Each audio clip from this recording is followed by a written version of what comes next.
بڑے شاندار صوفی بزرگ گزرے ہیں. میں نے ان کے کلام کو نصاب میں پڑھا. میں نے گریجویشن کسی امتحان کے لیے مجھے بی اے کرنا پڑ گیا اور اس بی اے میں نے پنجابی رکھ لی. ان صوفی بزرگ کا ایک شعر اس میں کوٹڈ تھا. وہ بزرگ کا نام تھا حاجی محمد نوشا گنج بخش رحمۃ اللہ علیہ.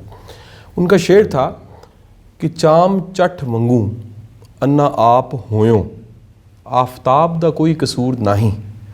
سورج تو نکلا ہوا ہے اور چمگادڑ کی آنکھ نہیں ہے. یہ ہماری معاشرے کی سماج کی آنکھ کب کھلے گی سر؟ سورج تو نکلا ہوا ہے، رحمت کا سورج، چمگادڑ ہم ہیں. ہمیں یہ دیکھنا ہے کہ اوپینین کہاں کہاں سے بلڈ ہو رہی ہے سر. قوم کی. سر ان ذرائع کے اندر ہمیں کچھ وقت لینا پڑے گا کہ آپ صرف ایک ہی ٹاپک کو لے کے نہ چلیے. 24 گھنٹے میں سے 1 گھنٹے کی ٹرانسمیشن اس کام پر بھی لگا دیں. بالکل ٹھیک ہے سر. کہ لوگوں کو روشنی دکھا دیں. آپ صحیح جی. آپ زیادہ دور مت جائیے. غالباً 63 یا 64 میں ہمارے یہاں ایک اردو جریدے کا اجرا ہوا تھا، منتھلی تھا وہ، اردو ڈائجسٹ. 65-66 میں ایک سلسلہ انہوں نے اس میں شروع کیا. نہایت خوبصورت سلسلہ تھا. ٹھیک سر. اور اس کا نام تھا عظمت کے مینار. اچھا میں خود پڑھتا رہا ہوں سر. اور کیا کیا اس میں مسلمانوں کے قصے ہوتے تھے، لیکن اس میں مبالغہ آرائی نہیں تھی. سر وہ نکال دیا تھا انہوں نے. بڑی حقیقت کی زبان میں سر ذکر ہوتا تھا وہ. لیکن میں نے دیکھا کہ لوگوں کی زندگیاں بدل ڈالی تھیں اس سلسلے نے. عظمت کے مینار. عظمت کے مینار سر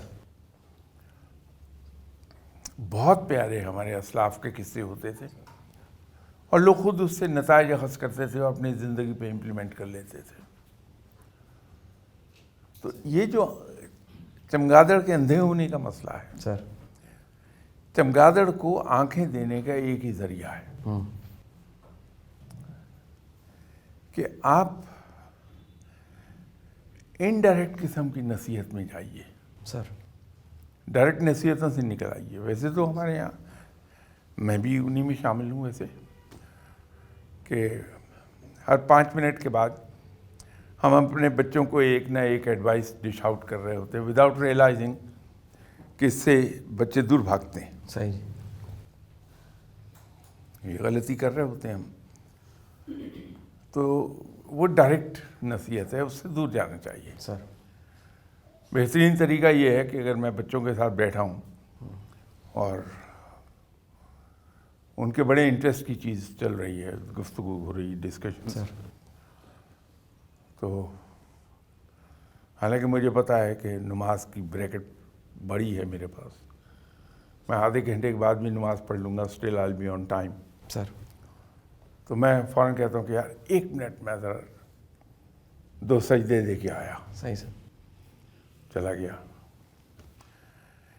اس کا امپیکٹ کچھ دنوں کے بعد میں دیکھوں گا سر کہ میرے بچے میرے ساتھ اٹھ کھڑے ہوں گے کہ واہ چلیے ہم بھی نماز پڑھتے ہیں. ٹھیک ہے سر. میں نے بالکل نہیں کہا کہ میں نماز پڑھوں. آپ نماز پڑھی اچھی بات ہے. اگر میری طبیعت ٹھیک نہیں اور میرے بچے یہ کہتے ہیں کہ ابو ہم کہہ دیتے ہیں کہ آپ سو رہے ہیں، آرام کر رہے ہیں، کہ نہیں یار یہ جھوٹ ہو جائے گا، تو 1 منٹ ان کو دروازے پہ تک لے آئیے، میں خود معذرت کر لیتا ہوں. صحیح جی. آہستہ آہستہ وہ اس بات سے دور چلے جائیں گے. سر تو یہ نصیحتوں پہ نہ جائیں ہم. سر یہ میتھڈ استعمال کر لیں، بڑے افیکٹو ہو جائیں گے. سر